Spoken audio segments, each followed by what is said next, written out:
I think what you're going to see is that, like anywhere where there's a major event going on, and I remember, Expo in Brisbane many, many decades ago, Oh, obviously the Sydney Olympics, all of those other things where there's a lot of talk and hype and positive sentiment around that. There's no doubt that there's going to be people talking a big game about what that means for Brisbane. And in theory, what we are talking about here is, yeah, I mean, from a property perspective, and we start thinking about that in years and decades, what Brisbane and Southeast Queensland is going to benefit from is the infrastructure that goes into place. And it's that infrastructure that's going to sustain some of the value that's created. So the hyper phase, that early excitement phase where people, I don't care who it is, with buyers agents or property spruikers or whoever are going to sort of talk up that particular market.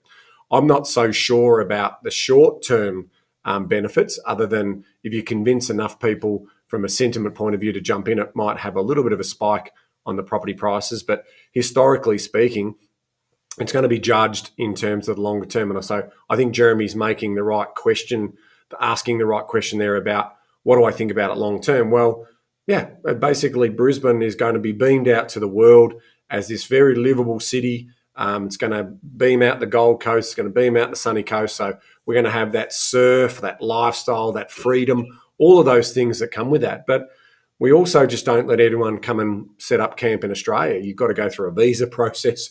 You've got to, so that foreign investment that we're talking about. But if it also convinces, new migrants to come in and start their life in Queensland and builds population growth and all of those other things, and then you get an increased economic output and economic productivity, then ultimately from that point of view, that's where you're going to get that sustained growth. And to give you some context in terms of the production that we see out of Queensland, I was just doing this research recently for a talk that I'm doing. 19%, basically. So Queensland contributes 19% of our gross production in terms of economic activity. Now, in contrast to the biggest economic centre in New South Wales, which contributes around 31%, and Victoria is around 22%. So when you start thinking about it like that, the difference with Queensland is it's spread out a long way, whereas the concentration pretty much in Victoria is Melbourne, and then the concentration in New South Wales is pretty much Sydney, as an example. So I've started off the conversation, but in reality, it's the lasting infrastructure, bypass roads, convenience of movement, not so much velodromes and or sporting centres per se, because they have some niche aspects to them, especially say a velodrome, which is a cycling track. Not everyone's into cycling or track racing, so maybe not for that type of infrastructure, but certainly for the public infrastructure, the stadiums themselves for other events and tourism and all of those other things that come into play. That's the way in which I look at it. yeah, because I think there's some legacy effects that Brisbane will enjoy. Obviously, the infrastructure you just talked about, they'll have an enhanced international reputation. So it's, you get launched onto the global stage, which means that I think that the long held sentiment that Brisbane is a big country town, that'll be officially buried from that, and it's Yeah. already signs of that happening anyway. But the tourism will be great, potentially. Increased business opportunities. But what's interesting about the Brisbane Olympics is it's not just Brisbane, as you pointed out. It's going to go from the sunny coast right through to the border on the Gold Coast. So they'll spread that, and some of the events are also be in Sydney and will also be in Melbourne. They're going to use a couple of stadiums for that as well, so spread across the country as well. And then there's also been an investment in the Gold Coast for the Commonwealth Games. Mm. So in terms of the infrastructure specifically for the games, yes, there will be some, but it's not like some of the other cities in the world that have had lots of infrastructure being brought forward in a small concentrated period of time. So I think it's good for Brisbane for a lot of reasons, but I don't necessarily think that you'd want to have that as the reason for investing in property, because whilst you will have those upgrades to transport and services and amenities, they will have a positive flow-on effect to house prices, no doubt. But But the performance is still linked to the national economy, what the credit and monetary policy is at the time. We'll still be talking about the housing supply, what's happening politically, and is that stable? And then, of course, what are the localized economic conditions in the areas that this particular person, in this case Jeremy, is saying, well, is these areas that are up and coming, should we be focused on those suburbs? My conclusion is that you definitely you wouldn't want to be focusing on those suburbs because of the Olympics. I wouldn't be relying on the Olympics for house growth. I just enjoy the games for what they are and what they will do for your city in terms of the buzz and the energy and the excitement around that time. But Ben, we can actually talk to some precedent here in terms of there's some positive cities who've received positive post-Olympics, being Barcelona and Sydney, but there's a couple that you might want to talk to that received some negative impacts post-Olympics as well. Yeah, happy to chat to this. I mean, what a lot of people don't realise is there was no other actually competing city when Brisbane won. Like, there was actually no competition. No other city submitted for that particular set of games. And that's because a couple of examples where we've had some significant failures in terms of the economic benefit. So that Greece, in terms of Athens, the 2004 Olympics, and also Rio de Janeiro in terms of 2016, when you start to think about the infrastructure costs, like Rio de Janeiro, Brazil, that was about 13 billion. Then you had 9 billion euro for Greece in 2004.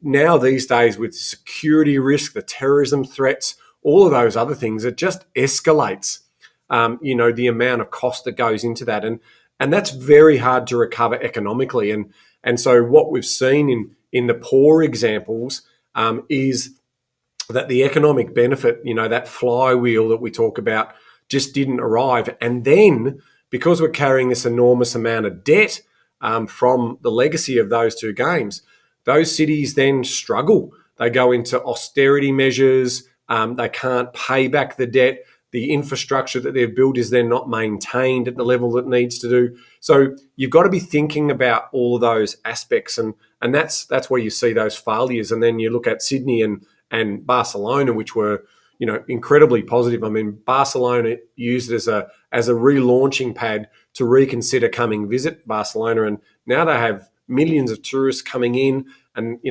they're the types of best economic dollars, because effectively a tourism dollar that comes in, you've done no productive. There's been no cost or output to actually bring in that dollar. That output was done in the country of origin, and they're coming and spending that money straight into your economy.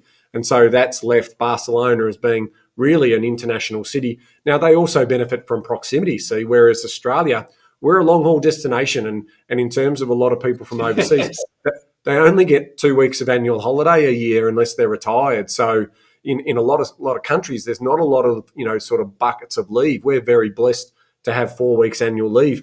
Germany, I think, is around the same, but a lot of other countries really don't have that much annual leave. Only in the US, I think they have 10 days in addition to their sort of public holidays that they have as well. So getting people to come down to Australia is great from an economic point of view, because it just basically brings in all this lovely GDP that we see. But it comes back to what we were just talking about. It's the infrastructure that's left behind. We saw Barcelona had great railway systems. If we look at Sydney as an example, a Stadium Australia was a purpose-built stadium. The whole infrastructure out there was purpose-built. The train line that went out there. And if you look at, Taylor Swift's recent concert there, the way they moved those 90,000, 80,000 people, excuse me, quickly through that train system, it was a work of art in terms of that people movement. There's some videos that went around in terms of how you move crowds quickly, and the way in which they put people on the platforms and move them in, and the trains just kept coming through. I mean, that's the sort of infrastructure you want. And then when you build that, you do get concerts like Taylor Swift. And that's why, she only did Melbourne and Sydney, right? Because of the big centres that draw the people out of those other centres to make it economically viable to do multiple shows in that. And that's a boon for the local economy. It's a boon for tax revenues into that state coffers in terms of accommodation, all of those other things where they also get revenue. So that just gives you the idea of the economic flywheel that's attached to these types of events. But to the point being is, it's not the World Cup of soccer, which really does get a significant amount of people. Most people who come over from overseas are watching their family members compete at the Olympics, not so much, the whole team that they support as part of that story. So it's an interesting one. It's going to be written up about in the media constantly in terms of that, and there's going to be some people who are going to basically try and leverage from that to get them to come and buy in that. But really, we're going to judge this over the decades, and that is what's going to be the economic production that's left behind, and that's ultimately going to keep pushing prices higher. So even if you get a little spike, if you don't have that economic output over the longer term, you're going to have a flat property market.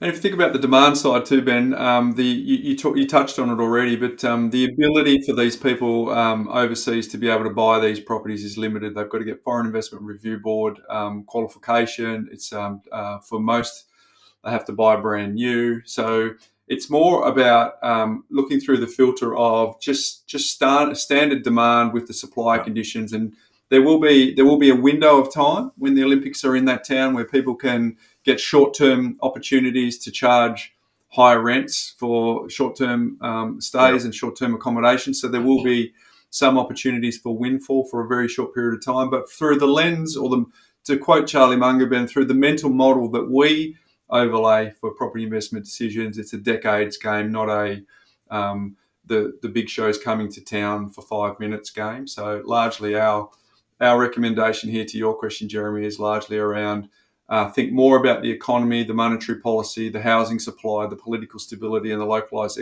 economic conditions for a decade, not for a short period of time, and just enjoy the games as they come to town. And look, I think the international exposure is good, and I think the number of people who want to come to this country and they get a ticket to be able to land here, it may channel a few more up to Brisbane than ordinarily would be without the exposure. And I think that'll have a positive impact on values if supply remains the same. But hopefully that's given you a bit of a context there for you to consider, Jeremy, for what was a good question and one that's on a lot of people's minds, Ben.